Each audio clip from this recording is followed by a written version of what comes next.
Past 9 now on the Radio Wammo Breakfast. Live from the New Scientist Labs, it's Janine Young with Wammo on Kiwi. Here's for the latest in New Science from New Scientist Magazine and New Scientist Labs in Melbourne City today. Janine Young, good morning. Good morning, Wammo. Very shortly we'll be talking about an animal that mates with its neighbour in exchange for protection. But first up, about human breeding, I suppose, about whether or not to choose your career or go for children. It's a big issue for a lot of women. They think that they can put the careers first, and they can have children whenever they like. You know, you can get to 40 and you can still have kids. But that's actually not necessarily the case. Your fertility starts declining from the time you're about 25, and by the time you're 35, you see a very sharp drop-off in your ability to be able to get pregnant. These are general sweeping statements, of course, and some women are still, really fertile up until 45. And then again, up around that sort of time, you head towards menopause, which is when you get a huge number of hormonal changes. You stop releasing eggs, you stop menstruating, and you're free, basically. Mm-hmm. But there's a guy called Norman Gleicher from the Center of Human Reproduction in New York that has been looking at something called ovarian aging. And that's a condition where some women in their 20s lose their ovarian reserve, so the number of eggs that they have in their ovaries, a lot more quickly than, say, your average woman does. And he's been looking at whether or not he can actually predict this ovarian aging before it happens. I see. Well, and how does he do this test?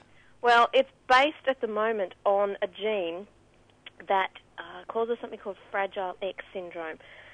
It's a disease that basically causes mental impairment if you have too many copies of a particular gene sequence. It's a CGG. And the number of copies that you have of this determines the level of mental impairment that you're likely to get. If you have 55 to 200 of these repeats, you're actually not going to get mental impairment, but you do have an increased risk of early menopause. I think they've known this for a long time, but he started looking at whether or not you can actually look in conjunction with another hormone called anti-Mullerian hormone. It's an indicator of how many eggs are currently maturing in the ovaries at any one time. And he found that women with between 28 and 33 repeats, if you went either 5 above or 5 below, you had between a 40 and 50% increase of a diminishing reserve. Now, this has big implications if you're, say, 25 and are thinking about what to do with your career. As he points out, you can always discuss whether you want to have your kids before or after you get your PhD. It has implications as, if you meet your partner late in life, if you've potentially had your eggs frozen because you know that you're going to have diminishing reserves, it gives you just a few more options. But this is only for this specific condition, as opposed to sort of looking in general, sort of whether or not you will be able to have a baby at 35 or 40. It's only ever going to be an indication, and there's a number of people that are saying, this is all well and good, but it's actually not really going to give you all the information you need at this point, and it's not commercially available. Okay. There are people who are saying that you need to determine baseline hormone levels to be able to work out what's normal and what isn't, and how an average normal woman who can fall pregnant pretty much, by looking at a man, if you like, can actually have those levels and how it all ties together. So there's a number of critics that are saying, look, okay, this will get you only so far, but it's a really good start. So the research is continuing, and there's possibly other genes involved as well. The gene that's behind the higher risk of breast cancer, BRCA1, they've actually found that you may also have a higher risk of premature ovarian aging if you also have this mutation. So there's going to be more to this than just one gene, as we say nearly every week.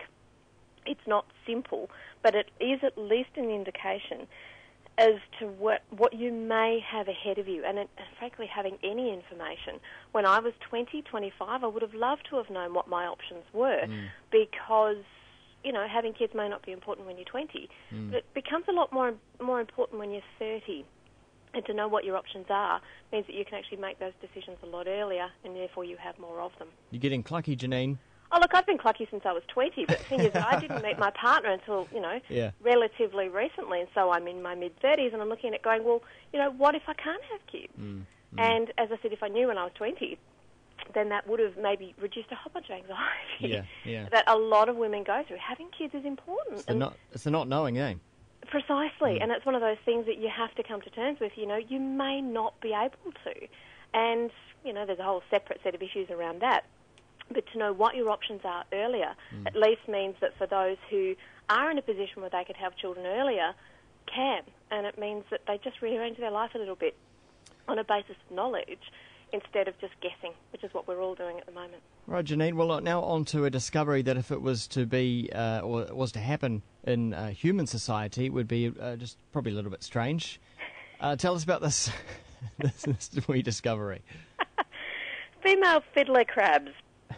Yes, fiddler crabs. Yeah, from having babies to crabs, it's just sublime to the ridiculous, really. The females of the fiddler crab mate with their neighbours in exchange for protection. They're trading sexual favours. It's that simple. The males have a really massive claw. It's often the weight of their own body. They're huge, and it's all about protection. Each of them live in a burrow, and they have to protect their territory. And what these females are doing, and this is the first known case of male and female species teaming up to defend territory in any species, but the females are saying, okay, I'll let you mate with me if you help me protect my territory, because females don't have this big claw and therefore are at a big disadvantage. So the females weren't given the claw. Yes, it sounds a bit rude, doesn't it? It's actually not. Which is actually different, because when you think about other species like spiders, females are always given the big jaws and stuff to kill the partner afterwards. Look, there's some weird stuff going on in spiders. They give me the creeps in every single way, and it's just a bit wrong. But the crabs, basically, in this case, are teaming up. They're protecting territory. So, frankly, everybody's happy. The females are getting protected. Sure, they're trading sexual favours to get there. We don't know how they feel about this. We can't anthropomorphise crab too much. And the male's happy because he's getting his end away. Yeah, right. He's propagating his genes from an evolutionary point of view. That's what he wants to do. One doesn't know whether or not sex is pleasurable in fiddler crabs. Yeah. But, it's a situation that seems to be working. What if a female crab has a neighbour on each side? What do they do then? I don't really know, but one would imagine that she'd be offering her burrow to be protected. Let's put it that way. I suppose that the two males have to fight it out with their big That's claw. The thing. You can't have too many males too close because they'll only fight each other. Yeah. And if you actually turn to page 23, it's a very big claw. Massive. That's a reason to get the new Scientist magazine. Check out the claw. Hey, thanks, Janine. Until next week. See ya.